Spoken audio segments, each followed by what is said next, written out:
Wonderful. Okay, so now we want to talk about UV mapping. Again, this is a more complicated piece of geometry than we were working with before with the cylinders and the cubes. There's a lot more kind of organic flow to it. There are little sticking out parts. There's a roof. This piece of geometry, as you can see, is all one piece. It's not broken up into small segments, like the roof isn't separate. The stand isn't separate. I would advise you to make all of those things separate for you. If you were making this, construct your prop how it would be constructed in a real life setting. So if you're making a birdhouse and it has, this is a separate piece of wood and this is a separate piece of wood that you need to hammer together, I would make those separate pieces of geometry. For the purpose of this birdhouse demo is that we've made it one complete structure just so you can really challenge yourself in how to cut up a shape that's complicated like this, because you might have one component that is particularly complicated, but it isn't broken up into several different components. So in order to do that, let's work on unfolding our structure to be like a cardboard box, remember? So over in the side, you have your regular perspective orthographic view, and then below that, you've just got the split panels. If you click on that and go up to your panels drop down panel, and then down here, you'll find UV editor. So the UV editor is going to be like a kind of flat 2D grid where you will have your object laid out. So you'll be working in tandem with those two things. So again, you're in perspective view like this. You want to come over to the left-hand side and toggle on the split panel view just on the left. Panels, panel, UV editor. Okay, so this geometry is already UV mapped. If we have a look at the map, you can get an idea of how it's going to be unfolded, how Tanya first unfolded this piece of geometry. So you can see all of these different compartments have been flattened out. What we're going to do is experiment with that ourselves. If yours looks like this, it's because you've got your texture turned on. You can turn it off right here, and the same in your perspective view. You can turn it off. So whatever geometry you have selected will be what is seen in the editor. So let's remove this UV map. So in that UV drop-down menu up the top again, you can just go to delete UVs and it's going to give us a fresh start. So now when we click on it, let's have a peek. Sorry that the scale is so small, but we work with what we've got. If we look at the edge that ends, you can see that it's white and bold.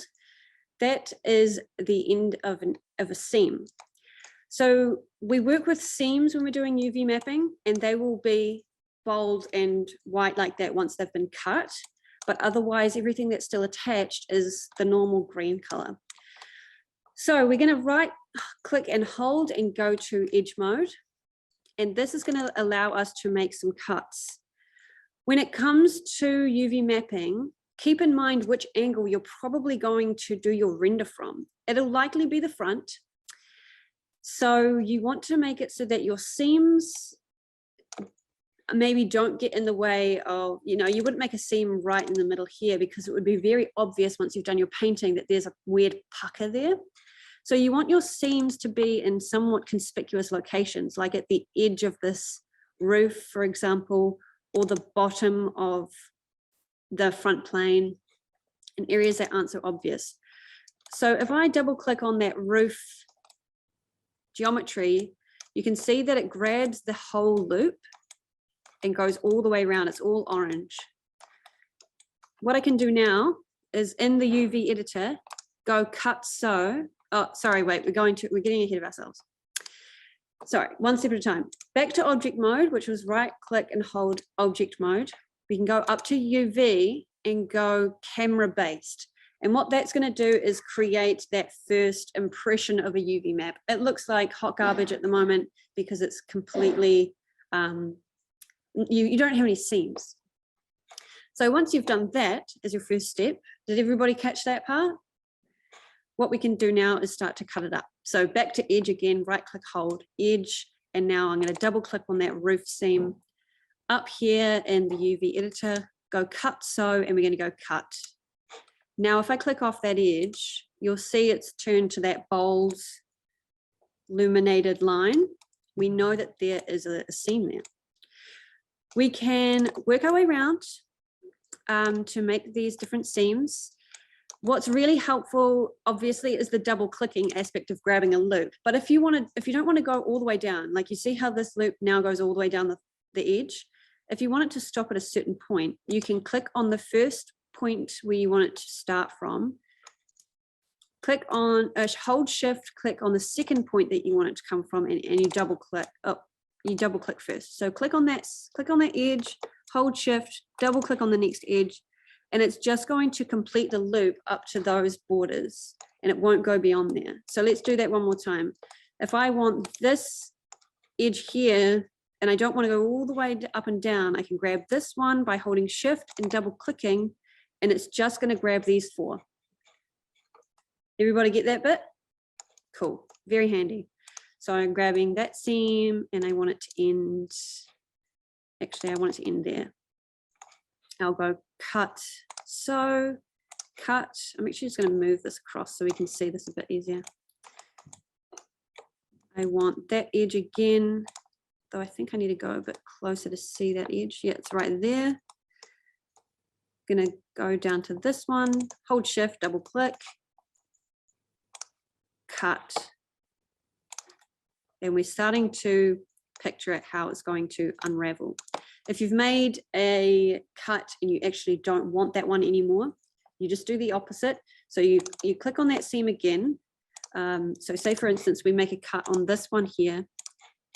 I'm like, oh no, that's not where I want it to be. You do that same action where you grab the edge and then you just go sew, and which was just underneath cut. And it's going to join it back up.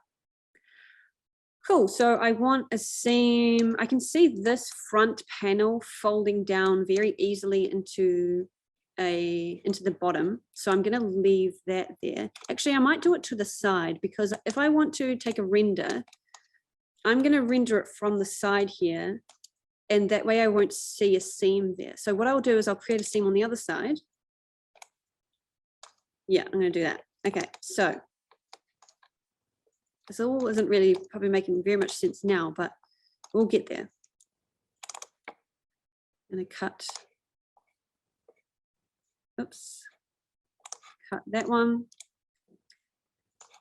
I'm gonna cut along this edge. So now that's gonna fold out into one flat panel. This will fold out into one flat panel. I need to cut the opposite end. Cut. It might be a bit difficult for you to see what I'm doing right now, but we'll get there. What I'll do is I want to see how this looks. I haven't finished doing all of my cuts yet, but I want to see how this one is currently looking. What I can do is back in our UV editor, zoom out a little bit, right click and choose UV mode. Click and drag a selection box all the way around, and you've got all of these green verts now, so that everything that's green is selected. So that's why you want to grab the whole thing. Now this is the tricky part. I'll go slow. Hold shift, right click and hold, and you'll get this menu here. You go to unfold and then unfold again and release. We've got this unwrapped now. Again, we're going to then go shift, hold shift, hold down, right click, layout UV, and it's going to lay it out in our square. Okay, so now I can see things starting to take shape. My main birdhouse shape, I can see these angles here. If I click on any of these points, I can see how it correlates to my active prop in my perspective view. So you can get an idea of what you're looking at. You can see if I click on any of the cluster that's in here, that is my big post, and it's all too compact there. So I really need to sever this post because that's unpaintable. You won't be able to paint on there. This, however, is starting to look really good. I'm going to be able to paint that very easily, and it's going to turn up quite nice. So I can keep unfolding as I go. I'm going to head back to edge mode. I right click, hold edge, and I want, looks like I want this second seam. Yeah, I do. I want that one there, double click, cut. And now if I want to see how that looks, again, I want to go just regular right click, UV, click and drag, hold shift, hold right click, unfold, unfold. And you see it's changed now because I've severed it. Hold shift, hold right click, layout, layout UV, and I can see that a bit better now. So if I click on these, I'm like, okay, well, what am I looking at here? If I click and drag, okay, I'm looking at the post. So this here is my post. It still isn't very usable. It's not very paintable right now. So what I need to do is create a seam down vertically. And I've already established that I want to render it from this angle. So it makes sense for me to make the seam at the back where it's not going to be seen. So if I turn around, zoom in, and I make my seam along this edge, it's not going to be visible later. Did I grab the right edge just then? Let me have a look. I think that looks all good. Let me see how that looks. Cut, sew, cut.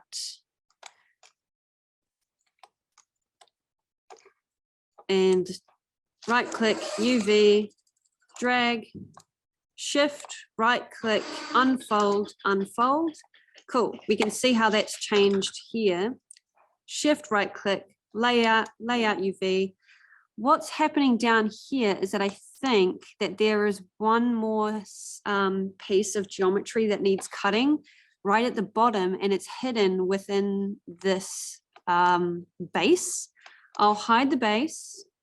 So in my outliner, remember you can hide anything. These two here are hidden right now because they're gray. I want to hide the base. So I'm going to click on that in the outliner and press H, and now it's gone.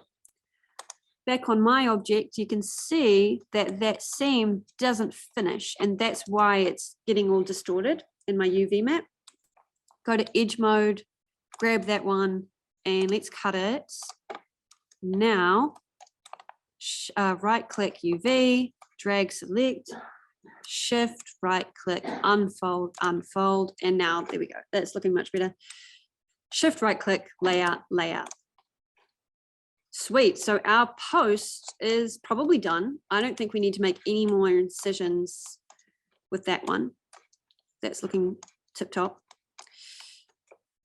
Our birdhouse is looking pretty good. I obviously will need to deal with these front parts in a second, but I'll just check in general. I think the main body is looking pretty decent. So I'm going to make this side small again, edge mode, double click that loop, and I'm going to cut that one. So this is going to unfold in a weird way. It definitely still needs a couple more cuts in order for us to get a good look at it. I think if I consider where I'm going to be rendering it from, it makes sense for me to cut along that invisible edge that I can't see right now. If I go over here, I can show you what I mean. I want that edge. If I'm in this view, I can't see that orange, so it makes sense to cut that there. So I'll cut it. I might cut up two and across two. I'll just zoom in to show you what I just did there. I'm going to cut up these ways so that that can unfold kind of like a box. Yeah, let's try that. Let's see how this nose is going to look. So back to my UV. I'm going to right click, UV, click and drag, shift right click, unfold, unfold, shift right click, layout, layout UV. And so this is my nose down here. Looks like I'll be able to paint it pretty well without distorting it too much. If you're ever unsure about how your distortion is going to look, remember how earlier we turned off that checkered box? That's how you check how the distortion's looking. So if I turn on that checker box now, it's going to just slap a regular old checker pattern down, and we can see if it's stretching too much on this side. So I'm going to come and have a look at this nose. It doesn't look like my cubes are stretching too much in this area. So I think that the painting is going to be okay. If it's really distorted, and I'll just show you an example of that if we have any, maybe the top of this roof, you can see we're starting to get some distortion happening on this bit of the tile. So if we painted our UV map, that might look a bit strange. But otherwise, I think it's looking kind of okay. Just a couple of little parts, like that's all looking great. You gonna sneak off, Maya? Yeah, all good. All right, see you later. This will all be recorded, so yeah. Yeah, a couple of weird warps happening on these corners, so I might see what I can do about that. Great, I'm going to turn that off again because it's distracting. Turn that off. And back to edge mode. I'm going to make most of my cuts at the back again because it's not going to be visible. I'm going to cut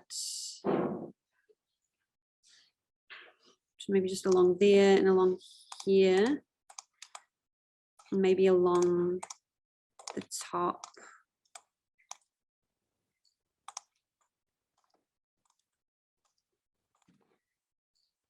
Let's cut those. And now I want to see how those are going to look. So that was over on this piece of geometry. If I grab that.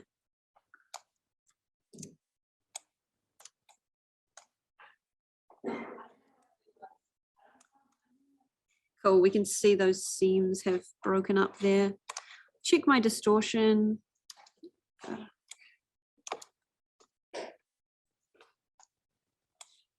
Yeah, that distortion isn't looking nearly so crazy over here now.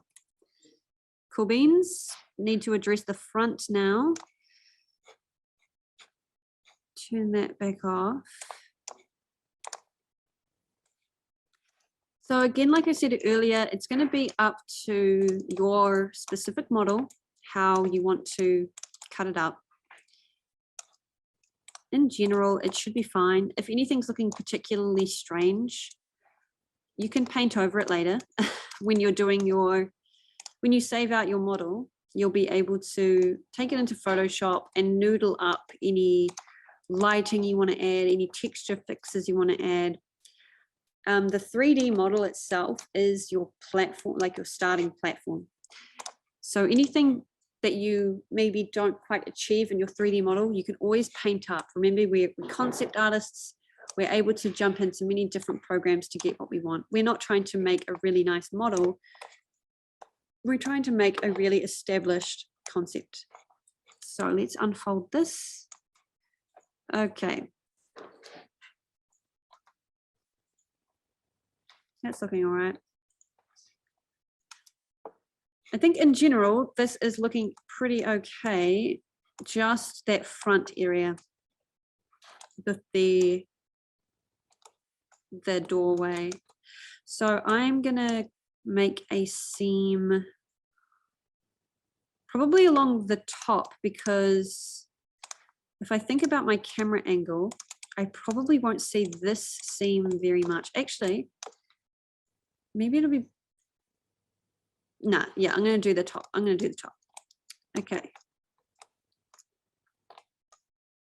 Grab that edge. I'm going to cut that one, and I'm going to cut the perimeter, I think, as well. Yeah.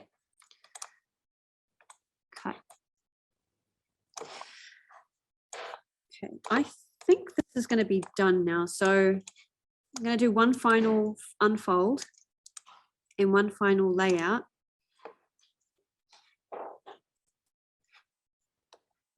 Yeah, this is all good. We're good to go.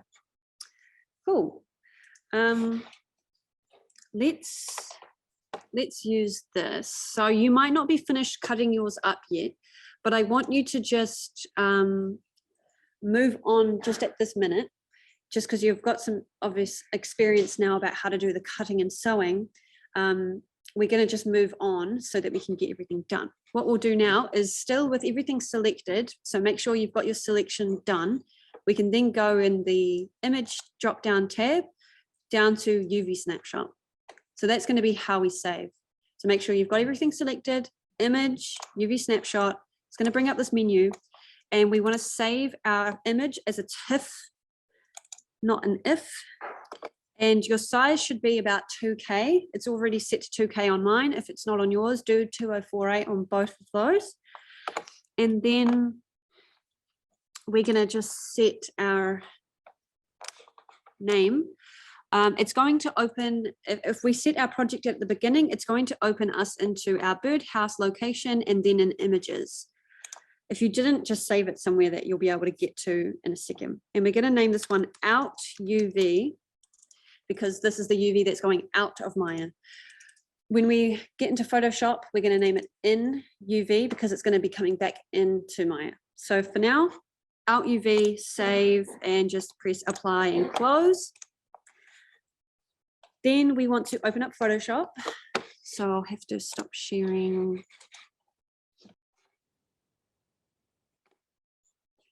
So we want to open up our out UV.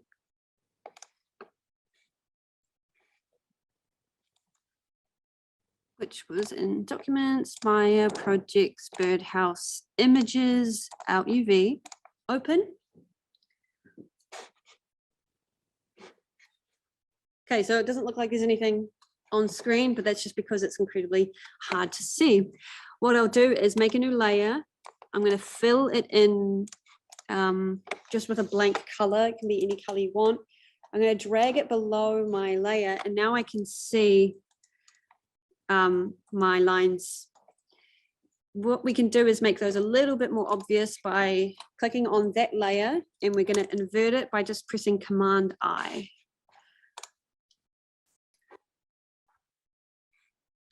So just, yeah, Command I to invert it. What we can do is set it to multiply, although it doesn't matter too much, but setting that layer to multiply would be good, and then locking it. We can now paint up underneath our geometry. If we make a new layer, we're going to be able to start doing some painting. So like, for example, I can make this post bright red.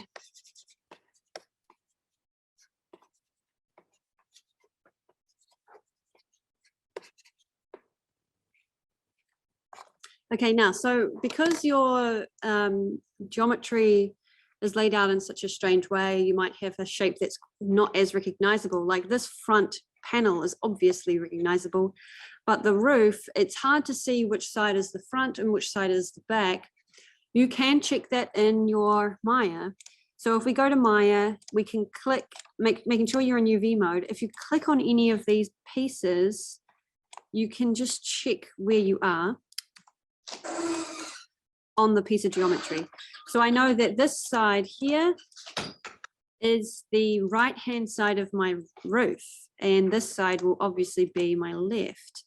And the same with the post. I can see, okay, which side is the top and which side is the bottom, just by kind of figuring out where you are with highlighting them.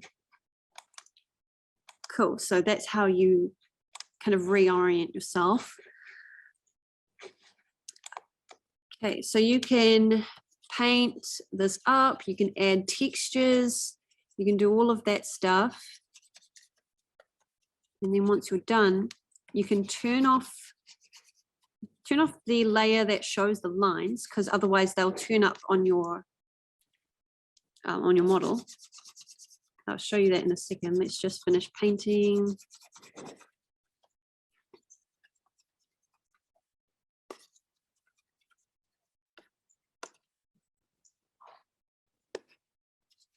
Now let's change the colors. This was the little nose. Cool. I'm happy with that. What I'll do is just hide my layer that has my line work. And I'm going to File, Save As. I want to make sure that it's a TIFF. And I'm going to name it in UV. Save. All of these settings here are fine. Just press OK. OK. And then in and then in Maya, we can create our geometry. So in Maya, you want to do all of your texturing in the hypershade. The hypershade is located up here in the very top. It's the blue circle. So opening up the hypershade will bring you to this window here. And along the edge, you've got your materials. So you can click on Lambert. Lambert is a good default texture. Our one's called Lambert 4. We can rename it to Birdhouse Texture. And then in color, we want to set the color to be our saved image. So if you click on these little kitchen tile icons along the edge, the one next to color specifically, it's going to open up this window. We can click on File, and then it'll open this new window with the image name in the folder here. You can click on the folder, and you can then navigate to your saved UV. So mine was in the Images tab, in UV, open, and you can see it applying to the Lambert now. Cool, so my UV map is set up. I'll just close my hypershade.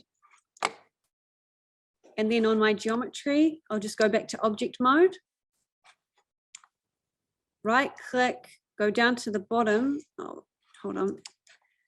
Right click, go down to the bottom. And we can go to assign existing material. And I named mine Birdhouse Texture, although I've got 2 of those. So I guess I'll just try and see. So nothing's changed because I haven't got my texture button on. Remember how we had to turn on that little kitchen floor icon? Just turn that on. Okay, so that's the other one. So I make sure that I'm assigning the correct one.